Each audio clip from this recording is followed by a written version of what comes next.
Hello,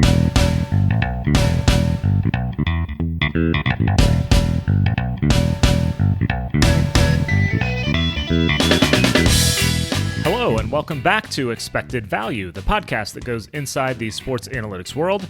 I'm Paul Carr, and it's good to talk to everyone again. We've been on hiatus for a few months during True Media's busy off-season for baseball and football. Now we're getting restarted. We'll have shows coming up talking NFL draft and to a minor league baseball coach.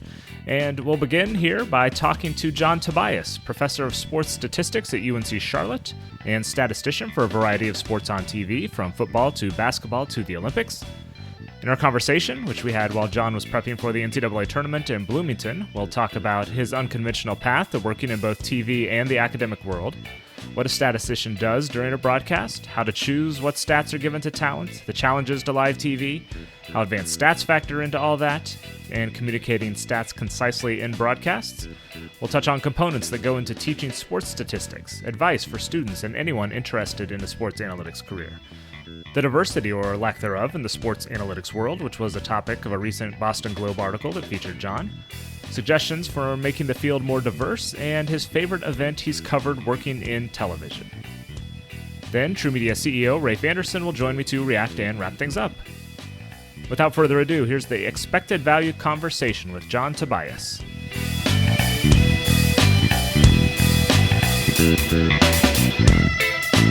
We're joined now on Expected Value by John Tobias, professor of sports stats and analytics at UNC-Charlotte, and also a TV statistician on the sports side. John, welcome to the show. It seems like you sort of stumbled into this sports analytics world a little bit. So give me your path, just kind of how you got here.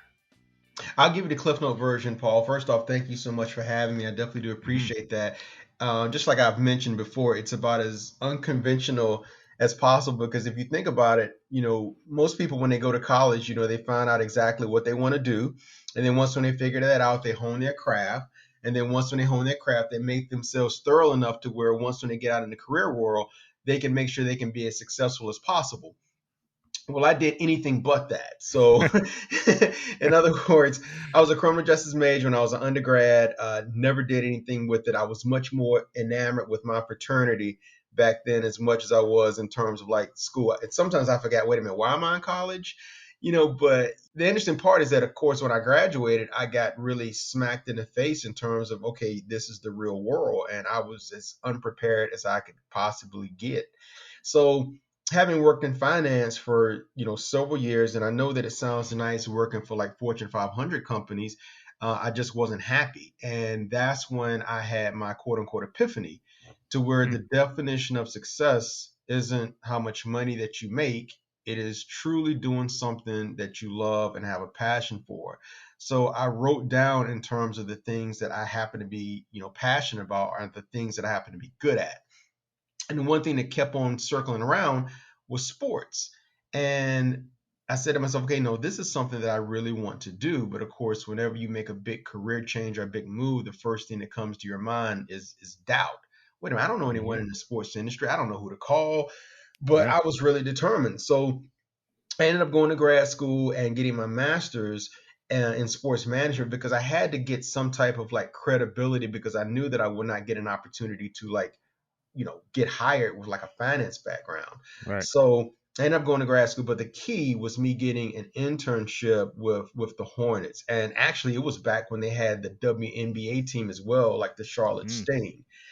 And here's the interesting part though, Paul. When I got that internship, I was more or less into like the PR thing, the public relations thing. I did not even know that stats and analytics even existed at that time. And I stumbled upon it because there happened to be a day to where they needed someone to do stats in terms of the Hornets. I believe it was against the Mavericks. And our normal statistician got sick. So I had to just do my due diligence and just prepare. And they asked me to do it. And that's generally like how it started. It's generally how it started. But the one thing that I take about that is that if a person has the courage to follow their dreams and passions, and as scary as that is, it can just cause you to just stumble upon things that you did not even know existed. So I know that's a long answer, but I wanted to give it some context to where that's how that more or less really came about. And then I ended up doing that, for the following season, and then that transitioned, eventually to ESPN. Yeah, no, that's similar to kind of how I got into the research analytics world. I was a comms major, more on the media side, because, like you Hmm. said, these fields didn't exist, and we'll talk more about that in a little bit. And just kind of found our way, one way or another, over to more of the numbers and such. So Right. let's start first with the TV work that you do. So Okay. you work as a statistician for broadcasts across different sports, different networks. Just broadly speaking, especially for people who aren't as familiar with the industry, what do you do in that statistician role for TV? Okay, so like let's say for example, right now I am in Indianapolis, well technically Bloomington for the NCAA tournament. So Hmm. obviously whenever there are any type of like big games that are on TV, whether it's CBS, ESPN, Fox, of course you always have a play-by-play person, you always have a color analyst, and then you have like more or less a statistician that's always beside the play-by-play person. So in other words, let's say for example, if you're watching a game and let's say it's Jim Nance and Bill Raftery and Grant Hill, and it could be like LSU against St. Bonaventure's, and you're watching the game like just like millions of other people, and you may hear the announcer say, wow, St. Bonaventure's is on a 10-0 run right now. Or can you believe that Cameron Thomas, who by the way is averaging 22 points a game for LSU, he has scored the last 16 points for LSU, and by the way, all 16 of those points have come in the paint. Well, that's somebody that is sitting right beside them, giving them that information to like tell the TV audience. Or if you happen to like, look at the bottom of the TV screen, like LeBron James has 8 assists and he's assisted to like 7 different players. Or Tom Brady, he's now like 5 for 5 on third down. So like my job is to like explain a narrative to where you're educating the TV audience, whether it's through the announcer at the bottom of the TV screen to where the audience is saying, okay, so that's the reason why this team is up by 5. That's the reason why this team is down by 2. So my job is to really just educate the audience. And I would say to make the announcers look smart, but they're already Uh-huh. smart enough, but it's really Right. to give them information that otherwise they would not be privy to. Yeah. So how I get asked this question a lot back in my TV days. How do you Mhm. decide what notes you're giving? Because obviously, you have a stats monitor, you have whatever you're writing down, you have a wealth of information. How do you pick and choose and figure out, all right, what's the good thing to hand them right now? I'll have a motto when it comes to in terms of stats, and I'll probably will be repeating this throughout this interview. Well, Hmm. first off, you have to have some type of like foresight in terms of like what you think that may like really resonate with the audience. But at the end of the day, be timely, be accurate, and be interesting. Hmm. So, of course, in terms of be accurate, that's self-explanatory. If you give, the announcer wrong information or the producer wrong information, obviously you're doing a disservice to everyone, not just yourself, but to everyone. Of Right. course, be timely. If you have someone that has a career high, of 20 points, and then you look down and he's already has 28, well, it's too late. Their career high was 20 points. You're 8 points, away. And then of course the big thing, is be interesting, because it's easy to say that, hey, this person has 2 touchdowns, or this person has, like 21 points. But let's go ahead and kind of like remove the curtain and to give like more specifics in terms of like the example of like, this person has like this many points, from the paint. Or Steph Curry has 10 threes. And by the way, 8 of those threes have come from like, the corner threes. Hmm. Again, it's like educating the audience to like, okay, this is interesting. So again, be accurate, of course, be timely, be interesting. Yeah. No, that's good. I like to say, if it makes me go, ooh, that's a good sign. Or if it makes somebody watching TV perk up a little bit, that goes to your be interesting point. Uh, Exactly. Yes. Yes, for w- sure. what are the challenges you face in delivering information to talent? Because I mean, we see the end product and it seems so seamless because the talent is so good at just working the information in. What are the challenges that you're always dealing with during the live broadcast? I would say 2 things. I would say number one, make sure that you stay focused, because a lot of times you've worked in sports longer than I have. So whether it's football, basketball, baseball, you can see an incredible touchdown catch like by OBJ. You can see like a great dunk by Zion Williamson. You can see a great home run by Bryce Harper, like Mike Trout. And it's easy for a person to go off of instinct and jump out of their chair like, oh wow, that is awesome. But Yeah. you have to have a very like myopic view in terms Hmm. of, okay, make sure that you get the information, make sure that it's timely. That's Yeah. first and foremost. So that can be a challenge in terms of like distraction. That's a good problem to have, Yep. you know. And I would say the second thing is really thinking clear and level-headed during chaos, because you know how it is. I mean, a game Hmm. constantly goes on. Of course, you have like immediate timeouts, but there's constant, organized chaos, and things can go on like all the time. So it's really important to think clear and level-headed while things are going on, because again, that's part of sports, it's part of the business, and no matter what sport you're in, the chaos is always generally like the same. So just stay focused from that standpoint Yeah, and no, thinking that's clear totally and true. level-headed. Yeah, I remember I was at the World Cup in 2010 when Landon Donovan scored that goal against Algeria. Everyone goes nuts, and I have like 5 or 10 seconds, just like almost running around the studio, and then it's what he said, like, "All right, this totally changes because the U.S. was going to get eliminated," and yeah, so you get like those 2 seconds of kind of joy and being a fan, and then it's all right, back to work. Got to figure this out. Exactly. See, you can relate. Hmm. Absolutely. Yeah. Absolutely. How do I'll call them analytics or advanced numbers? How does that factor in? Because obviously that's grown a lot in the last decade or so, just from Mhm. what's prevalent, what's available, what's understood. How do you work kind of the more advanced stuff in? How do you think about that while you're working on broadcasts? I try to look at it to where, as we get older and how sports has evolved, I think the fan has also, meaning Hmm. that it's easy to like look at a game and look at like a box score to see exactly like how many points this person has, how many rebounds, assists, how many rushing yards and rushing carries. But the thing about it is what makes it unique for a statistician is why don't you try to give information that someone cannot see on the box score? Right. As we like to say, like advanced stats or like advanced, like analytics. Because like again, let's say for example, I've used basketball a lot, for example. So we'll just go ahead and use football, for example. Hmm. Let's take Trevor Lawrence, because I'm assuming he's going to be the first player picked in the draft. Trevor Lawrence obviously played at Clemson. And let's say, for example, when it gets to the fourth quarter and it has his stats, he's 23 for 30, he has 3 touchdowns, and he has a big game going on right now against Ohio State. But how has he been doing this season in the fourth quarter? It's easy to Yeah. see in terms of like what he's doing right now. But as we head into the fourth quarter, the game is tied. As a fan sitting down, I would like to know, okay, Trevor Lawrence is a good quarterback, but is he clutch? The game is tied right now. How is he doing? How does he do like in the fourth quarter? Is his completion percentage higher in the fourth quarter as opposed to the first? Is it Hmm. lower? So again, it's really like educating the audience and giving them that information that where otherwise they just don't have that, they're not privy to get that information. Any other keys to communicating the numbers, the stats, whether it's to the announcer or to the audience? Any other things you're just kind of constantly aware of as you're trying to communicate well? You mean like how do I communicate it? Yeah, yeah. Well, you're basically you're taking these all this stuff and trying to boil it down. So what's yes, important is to try yes. to do that. Well, I try to make it that to where it's condensed. Of course, with the producer, I mean, all statisticians are beside the broadcasters, but we have a headset on. So Yep. it's easy to go ahead and just convey that message to the producer, like, with the headset.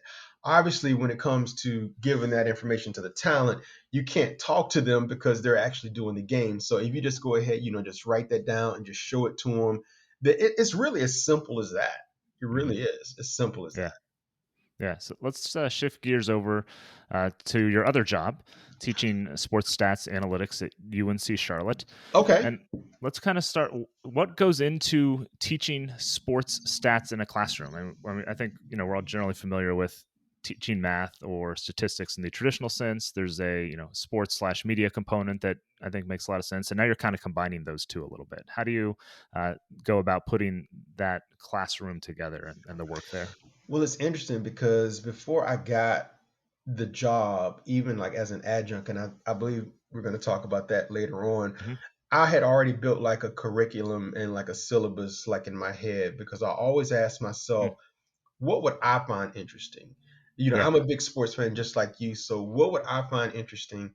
What would resonate with me? So whatever I found interesting and would resonate with me, I made sure that I put that down, but I made sure that it was like in a very organized manner. Hmm. So the one thing, areas that really stood out was obviously in terms of if you ask in terms of components, in terms of how stats and advanced stats and analytics, how it comes into play when it comes to team performance, Mm-hmm. obviously, player performance, and contract negotiations. When it comes to contract negotiations, because again, I've mentioned this before, a lot of times people don't think about connecting the dots when you talk about analytics and advanced stats when it comes to contract negotiations, whether you're the agent or whether you are the general manager. Because let's say, for example, if you have a person, I believe free agency is starting right now with the NFL. Right. Let's take wide receiver Juju Smith-Schuster. I believe Curtis Samuel just signed like a 3-year, $36 million contract with the Redskins. He's Mm-hmm. going to look at his numbers, and his agent's going to look at his numbers and say, okay, listen, my numbers are better than Curtis Samuel. Curtis Samuel's never gotten over 1,000 yards. I have. I had, like over 90, catches. I believe based on this, and by the way, I do much better in cold weather than this particular player and these other players that are for free agency that are wide receivers. Based on this, and it's something tangible, I feel that you should go ahead and give me this amount of money. So in other words, it's really all about numbers. You have to use advanced stats. You have to use like analytics. So those are the three things in terms of team performance, player Mm-hmm. performance, the contract negotiation part, and even now in terms of how it is evolving. When I say it, I'm talking about the sports industry.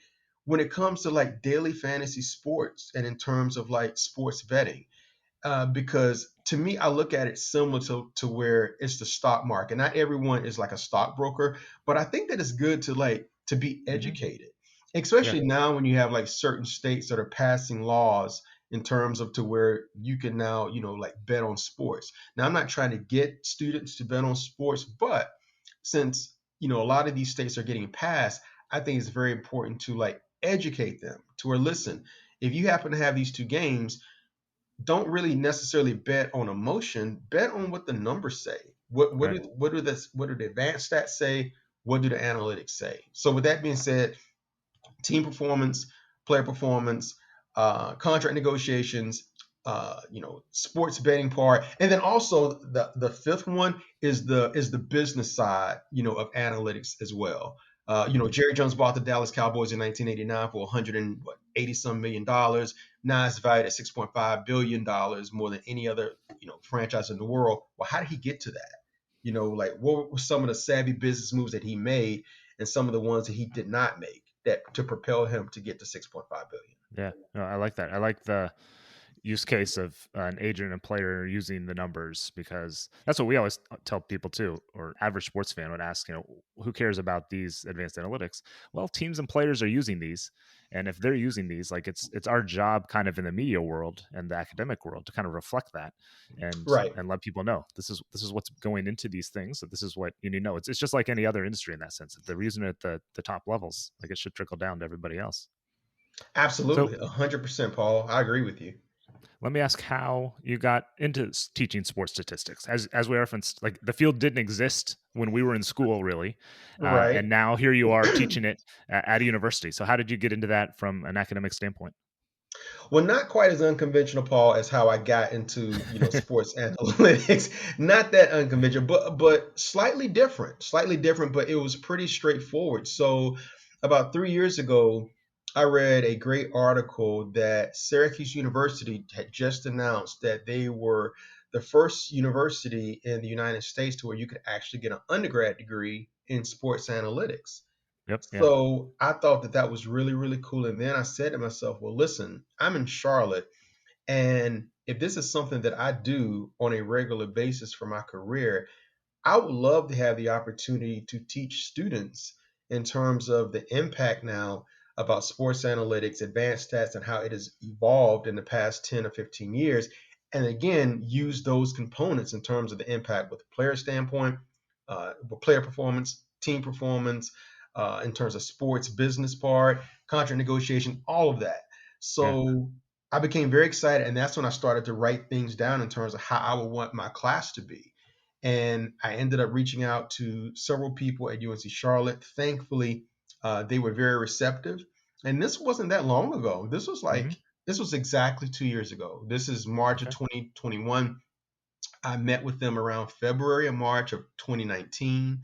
And that fall, I ended up teaching as an adjunct professor. fall 2019, and that's how it That's started. fast. It's great. What kind of students tend to gravitate toward your class? I mean, I can see a bunch of different majors or career paths that kids are interested in, but who are you generally finding coming into your classroom?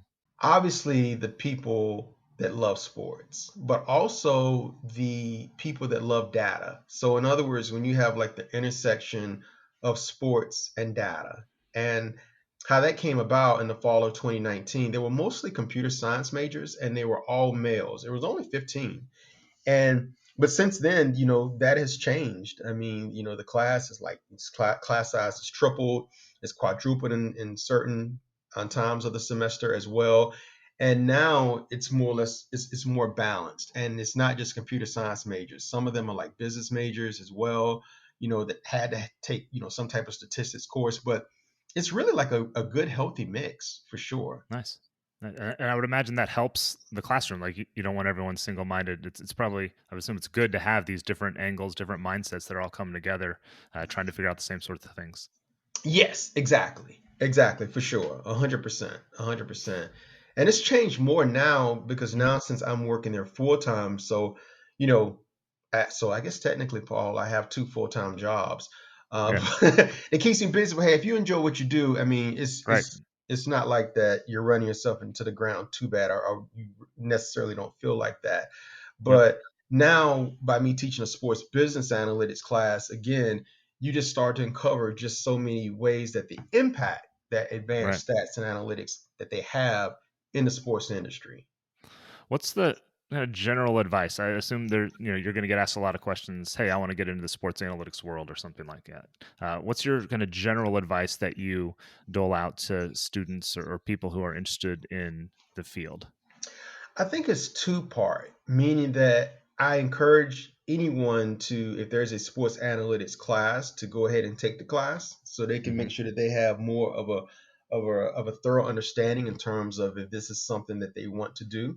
And if it is something that they want to do, I then encourage them to get a internship. And I cannot emphasize that enough Yeah. because you probably know just as well as I do, if you want to make a career out of anything, by far throughout the journey, by far the hardest part is getting your foot in the door. Yep. By far.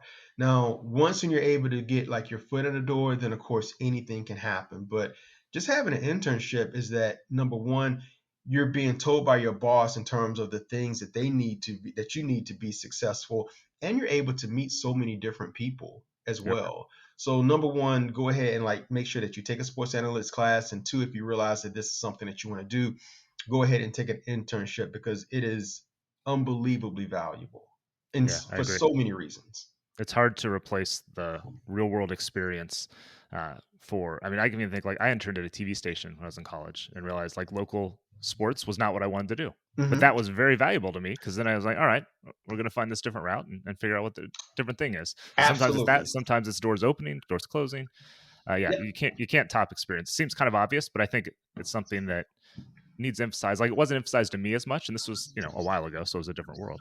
But yeah, the Yep. internships and that experience, you can't beat that. So I like that a lot. You nailed it. Real world experience. I think is so critical. No matter what profession, I think Yeah. that is so critical. Not just Yep. sports.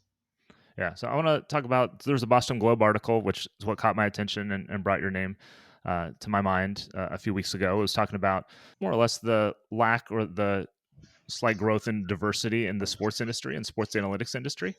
And so I guess first of all, you were mentioned prominently in that article, and that you are black. This is an audio podcast, so people may not know that. So we should point that out. Okay. I guess just generally, tell me what you thought of the article and where we're kind of at diversity wise in sports analytics. Well, first of all, I thought that the article was great, and it really had less to do about me being featured. I mean, by me being featured, I'm very grateful, very very Hmm. grateful. But the most important part to me is that it brought like awareness, and it brought more or less like a spotlight in terms Yeah. of the lack of diversity in the sports analytics industry. Because even though it's exciting, you're able to like learn a lot. That's still an issue. And just like Hmm. I stated in the Boston Globe, this isn't an indictment or a referendum on any particular network or organization or company in terms of their hiring practices at all, at all. Yeah. It's just that when it comes to a position that becomes available, and let's say you have like 30 to 100 people apply, they all look the same. Right.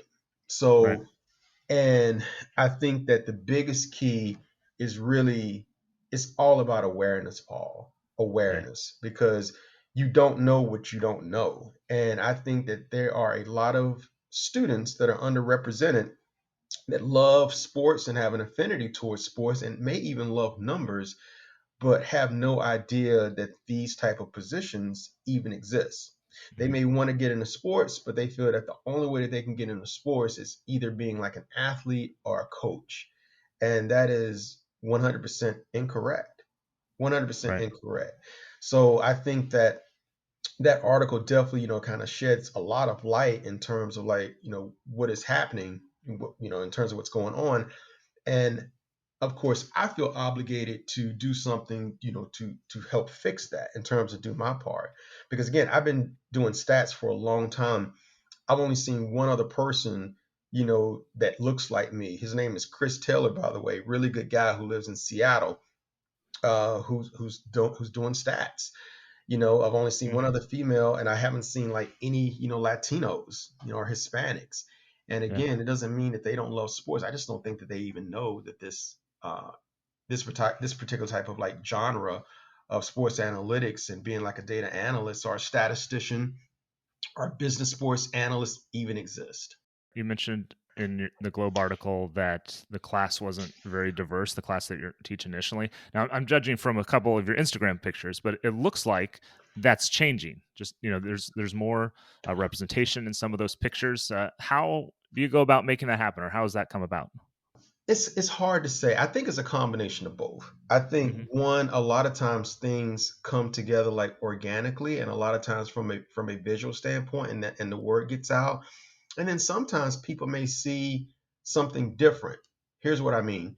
If you Hmm. see a sports stats and analytics class, and by the way, you see that an African American male is actually teaching the class, I think that it also gives a lot of African American males and females, it causes them to pause and say, well, wait a minute, okay, this is different. And then, of course, they become curious. And if they already love sports, I think it kind of gives them more of a desire to go ahead and take that class.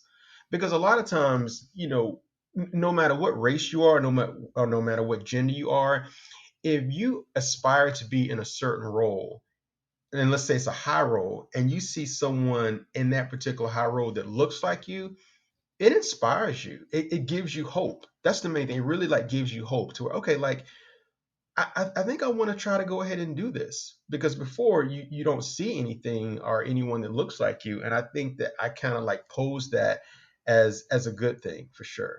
And I think that that has definitely like made an impact. How much of an impact? I don't really know, but I definitely think that it's made an impact because I've had some of my students tell me. Good, yeah. So I ask this as kind of almost education for myself, and awareness as much as anything else. Are there obstacles that you have faced as a black man in the sports analytics field, or things that I don't know you would just say that people should be aware of as you're mentioning? Not really, not really, because I think no matter what you are in terms of your race or your gender, it's really all about hard work and just really just hustling and just putting yourself out there. Hmm. Because one thing I convey to my students is that no opportunity is going to come knocking at your door. If so, you are extremely lucky. You have to work.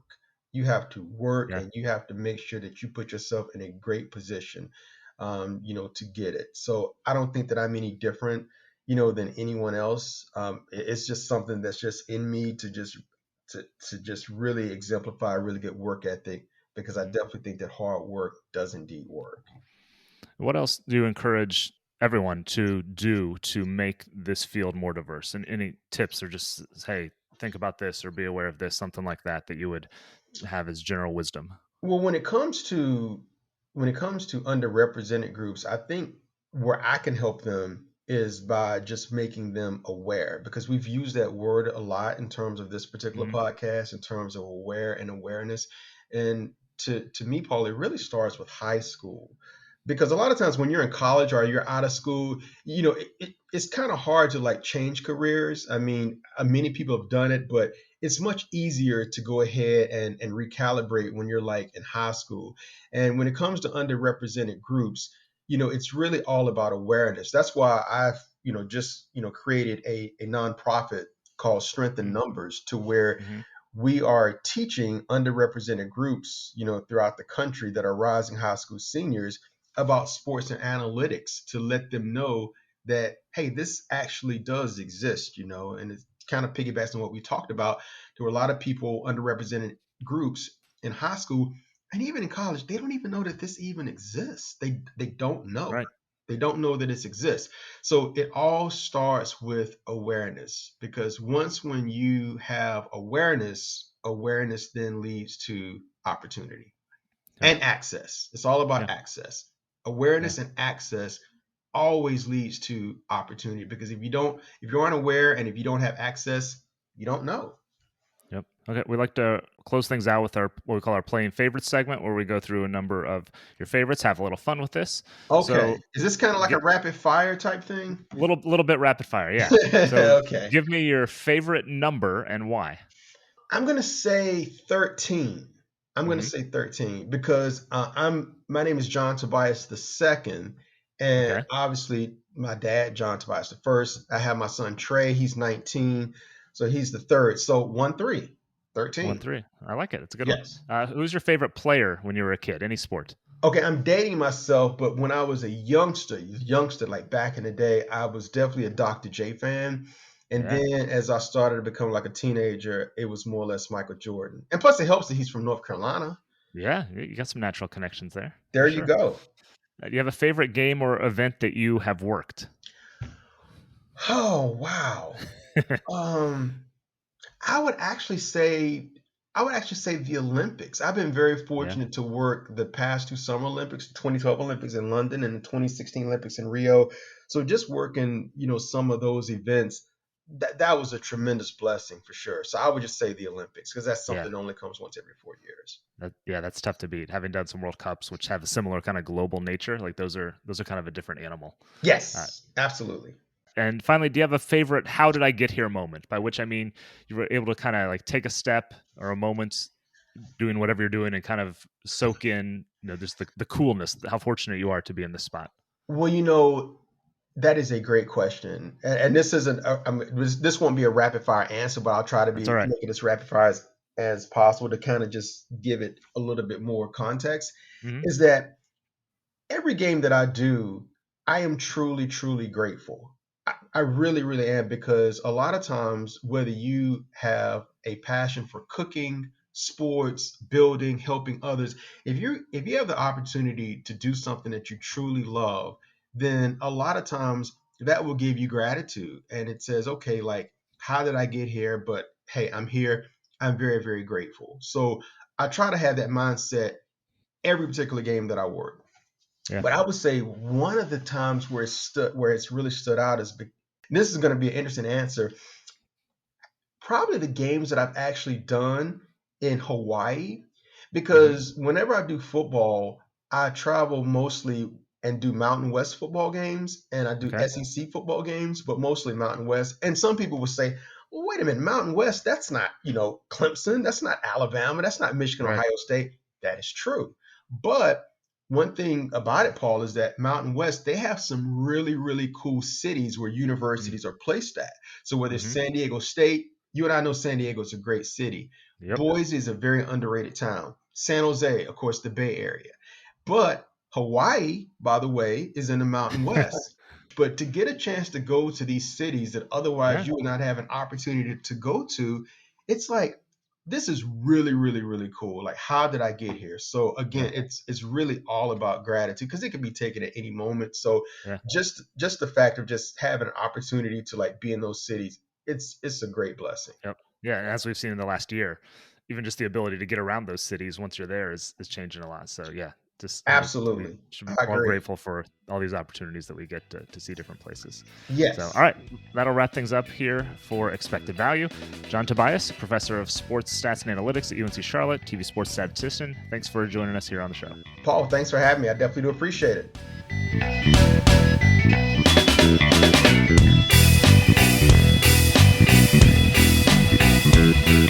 Back in the True Media studios, I'm Paul Carr. Thanks again to John Tobias for joining us on the show. You can follow him on Twitter at Tobias Stats, and check our show notes for the Boston Globe article that featured John, along with some other links, including the Twitter account for the charity he mentioned, Strength in Numbers. It's on Twitter at Strength Numeros.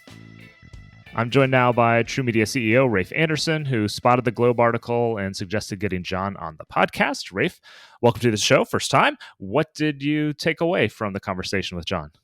Yeah, there was a lot to take away. Yeah. Like you mentioned, I had an opportunity to speak with John prior to your interview, and I was very impressed. I was compelled by a couple things he commented on. One of the things was just related to breaking into the industry. I just think that this is a very common question that comes to me and others in our company about how do I get into sports. And I definitely think, as John mentioned, internships are so valuable, but internships are extremely scarce. Mm-hmm. And I think too often aspiring analysts or even engineers that want to break into sports are too reliant on their resume or their academic credentials or even their connections to try to break into sports. And what I took away from like listening to John and also thinking about my past experience and the experience of others that I know is that really my number one piece of advice to someone that wants to get a job in sports or any industry really for that matter is to build something. Too often people talk about what they can do or what they could do. Instead, I'd just rather see what you've done, right? And so as we're evaluating talent or young students who are looking to break into the industry, if you want to be an analyst, start a blog showcasing some of your advanced models that you've created using data that you've scraped from the web. Show some initiative. If you're an engineer, build an app. I remember my first job in sports was with the Boston Red Sox. And I did my very best to, network and refine my resume and my cover letter. But ultimately, I'm convinced that the reason they hired me was because I built an application to manage the club's internal comp ticket requests. And it had nothing to do with my resume or who I knew or my cover letter. So I think John's comments about just kind of getting in and getting an internship is so key. And I think to do that, and you want a job in sports, just build something. Yeah, no, I think there's some truth to that. Internship's super valuable, also hard to get. I mean, I think of my first job out of college was at a radio station, and I got it in part because on my tape, I wanted to be more of an on-air type at the time, but I got the job because on my tape I had something I'd edited together, and they were like, "Hey, did you edit this yourself?" And I was like, "Yeah, I use Cool Edit, which was kind of the industry standard at the time." They're like, "Oh, okay, you're hired." I mean, it wasn't that simple, but I knew the audio editing software. They needed someone to do it. So it was almost an accidental meeting that use case that you're kind of talking about. Yeah, no, absolutely. And I know we want to talk about the diversity conversation we had as well. It was interesting to me. I just like that you raised it. It's almost simple to start with. It's awareness. It's kind of thinking about these things and the people you talk to and the people you deal with and the people you have on a podcast, whatever it might be. It's almost that simple in some ways. There has to be some intentional awareness, I think, but I liked how he put that. Like that's the first step for everybody involved. Yeah, I think you nailed it with intentional awareness. And then to me, that's actions upon that awareness, right? So like I said, I had an opportunity to speak with John independent of your interview with him. And we had a great conversation about this critical issue that's facing this entire industry. And obviously it's not just the sports industry, but that's what we're familiar with. And I think, one of the things that I've learned, and, we need to do a better job, but one of the things I've learned is that I think too often we fall back to the excuses, right? So we'll be looking to hire for a position, and when it comes to the discussion of diversity, the response is, well, we didn't have a diverse collection of applicants.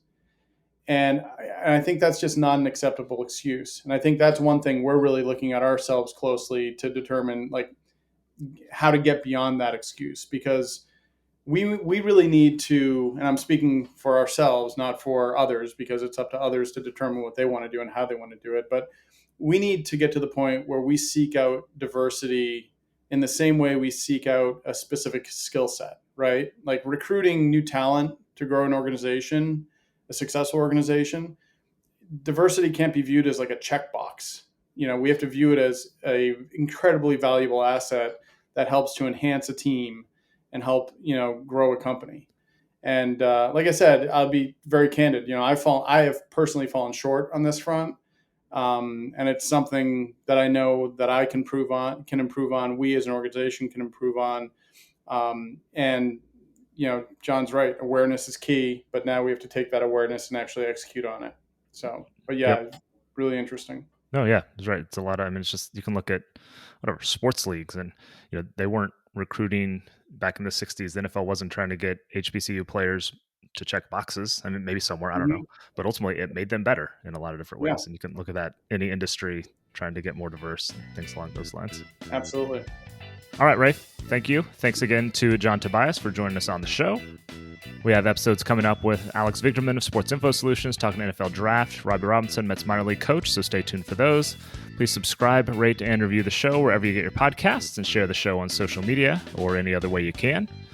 On behalf of Rafe Anderson and all of us here at True Media, I'm Paul Carr. Thank you for listening to Expected Value, the podcast that goes inside the sports analytics world.